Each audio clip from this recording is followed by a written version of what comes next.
Hi hello viewers, తగ్గేదలే ఛానల్లో అందరికీ స్వాగతం సుస్వాగతం. ఇవాళ మా ప్రిపరేషన్ వచ్చేసి హైదరాబాదీ దాల్చా విత్ మటన్. ఎలా ప్రిపేర్ చేస్తామో, ఏమేమి ఇంగ్రీడియంట్స్ కావాలో మీ అందరికీ నెక్స్ట్ అప్కమింగ్ వీడియోలో చూసేద్దాం. మటన్ తీసుకొని కొంచెం పసుపు వేసుకొని ఒక 5 సీటీల వరకు ఉడకబెట్టుకుందాము. కొంచెం మటన్ హార్డ్గా ఉంది, అందుకు ఫస్ట్ ఉడకబెట్టేసుకుందాము. కుక్కర్లో వేసేసానండి. 5 సీటీలు వచ్చే వరకు ఉడకబెట్టుకుందాము.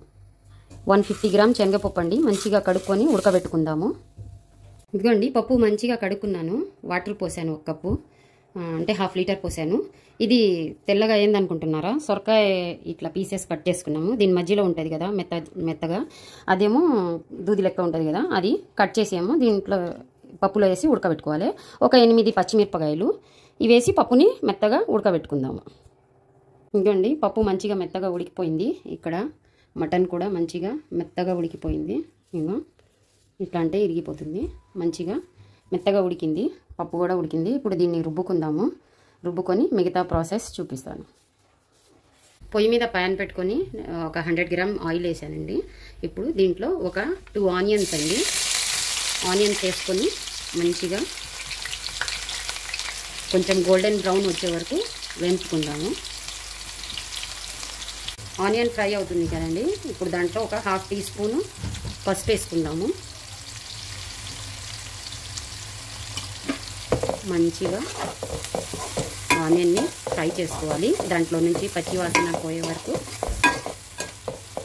ఉల్లిగడ్డను మగ్గబెట్టుకుందాము. కొంచెం ఆయిల్లో మగ్గితే బాగుంటుంది. ఆనియన్ ఫ్రై అయ్యిందండి. ఇప్పుడేమో అల్లం ఎల్లిగడ్డ పేస్ట్ అండి, 2 టీ స్పూను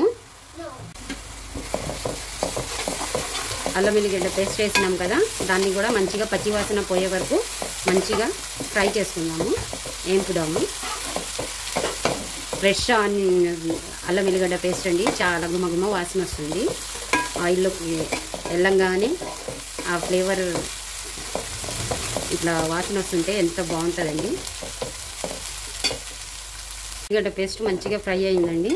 ఇప్పుడు దాంట్లో ఒక 5 మీడియం సైజ్ టమాటాలండి, ఇట్లా సన్నగా కట్ చేసి పెట్టుకున్నాం. దీన్ని వేసుకొని ఈ టమాటాని కూడా కొంచెం మెత్తగా మగ్గనించుదాం. కొంచెం సేపు ఇట్లా ఫ్రై చేస్తే ఇది మెత్తగా మగ్గిపోద్ది. టమాటా మగ్గిందండి కొంచెము. ఇప్పుడు 2 టీ స్పూన్ ధనియా పౌడరు, మంచి నిండా వేసినానండి ధనియా పౌడరు. 2 టీ స్పూన్ కారం అండి, ఎందుకంటే కొంచెం పప్పులో కూడా పచ్చిమిరపకాయలు ఒక 8 వేసినాం కదా, 2 టీ స్పూన్ సరిపోతుంది కాబట్టి 2 టీ స్పూన్ వేసాను. సాల్ట్ అండి, మనకి రుచికి తగ్గట్టు సాల్ట్ కూడా వేసుకోవాలి. జీలకర్ర పొడి అండి 1/4 టీ స్పూను. గరం మసాలా అండి ఒక 1/4 టీ స్పూను. మసాలాలన్నీ మంచిగా వేయింపుకోవాలండి. మసాలాలు వేగినాయి కదా, ఇప్పుడు ఈ మటన్ దీంట్లో వేసేస్తాను. వేసి కొంచెం సేపు ఫ్రై చేద్దాము. దీంట్లోనే మసాలాల్లో మంచిగా కారం, ఉప్పు, పసుపు అన్నీ ఈ ముక్కలకి పట్టాలి కదా, కొంచెం సేపు ఇట్లాగే వేంపుకుందాము. చూసారా, మటన్ మంచిగా వేగింది, ఆయిల్ బయటకు వచ్చేసింది కదా. ఇప్పుడు దీంట్లో ఏమో మనం ఈ సొరకాయ కట్ చేసి పెట్టుకున్నాం కదా, ఇట్లా చూడండి, ఇట్లా పొడుగుగా కట్ చేసుకోవాలండి. ఇది పొడుగు సొరకాయ అండి, ఒక సొరకాయ తెచ్చాను, మహా అంటే 1 కేజీ ఉండొచ్చు. దీన్నేమో దీంట్లోనే వేసి మంచిగా కారం, ఉప్పు, పసుపు అన్నీ పట్టినట్టుగా ఇవి కూడా కొంచెం సేపు వేగనిచ్చి కొన్ని వాటర్ పోసి ముక్క మెత్తపడే వరకు, సొరకాయ ముక్క మెత్తపడే వరకు ఉడకబెట్టుకుందాము. కొంచెం వేగింది కదా, ఇప్పుడు ఇట్లా 1/2 లీటర్ ఉంటుందండి ఈ నీళ్లు, ఇవి పోసి కొంచెం సొరకాయని మంచిగా ఉడకబెట్టుకుందాము. మెత్తపడే వరకు మగ్గించుకుందాం. ఇదిగోండి, సొరకాయ మంచిగా మగ్గింది మెత్తగా, చూసారా ఎట్లా ఉందో, ఇట్లా మగ్గింది కదా. ఇప్పుడు దీంట్లో మనం చింతపండు పులుసు అండి, పెద్ద నిమ్మకాయ సైజ్ అండి, వెయిట్ వస్తే ఒక 25 గ్రామ్ ఉంటుంది, 25 గ్రామ్ 30 గ్రామ్ వరకు. ఇది చింతపండు పులుసు తీసి పెట్టుకోవాలి.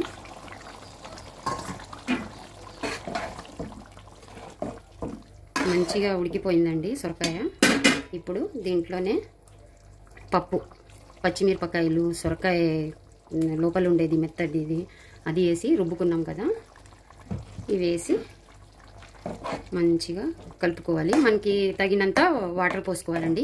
చింతపండు కూడా ఎక్కువ తక్కువ మన క్వాంటిటీని బట్టి ఎక్కువ తక్కువ చేసుకోవచ్చండి. మా ఫ్యామిలీకి ఒక 25 గ్రామ్స్ 30 గ్రామ్స్ చింతపండు సరిపోతుందండి.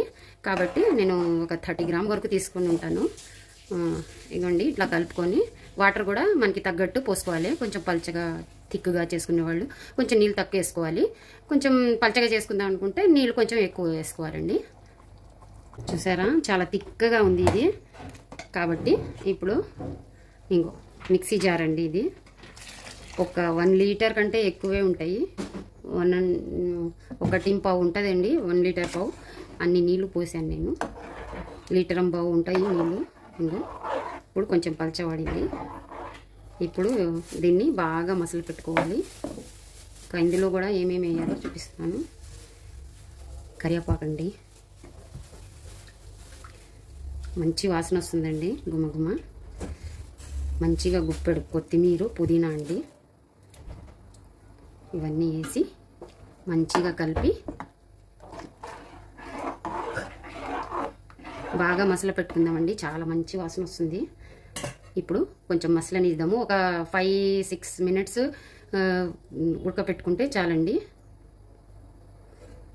మసలు పెట్టుకోవాలి, మసలు ఇవ్వాలి. దాల్చా మసులుతుందండి. అసలు ఎంత మంచి వాసన వస్తుందంటే అసలు మాటల్లో చెప్పలేను. అసలు ఎంత గుమగుమ వాసన, ఇల్లంతా గుమగుమ వాసన వస్తుంది దాల్చాది. చాలా టేస్టీగా ఉంటుందండి. ఒకసారి ట్రై చేయండి అందరూ. మీ అందరికీ నా రెసిపీ నచ్చినట్టయితే సబ్స్క్రైబ్ చేయండి, లైక్ చేయండి, మీ ఫ్రెండ్స్లో షేర్ చేయటం మర్చిపోకండి. వంట చేసి తిని, నా దాల్చా ట్రై చేసి తిని ఎట్లా ఉందో కామెంట్స్లో తెలియచేయండి. ఎట్లా తెలుస్తారండి? నేను చేశాను కానీ మీరు రుచి చూడలేరు కదా. మీరు చేస్తేనే కదా మీకు రుచి తెలిసేది. కాబట్టి మీరు ట్రై చేయండి, నాకు కామెంట్స్లో చెప్పి నాకు కూడా తెలియచేయండి ఎట్లా అయ్యింది మీరు వండితే అని టేస్ట్. ఓకే అండి, బాయ్.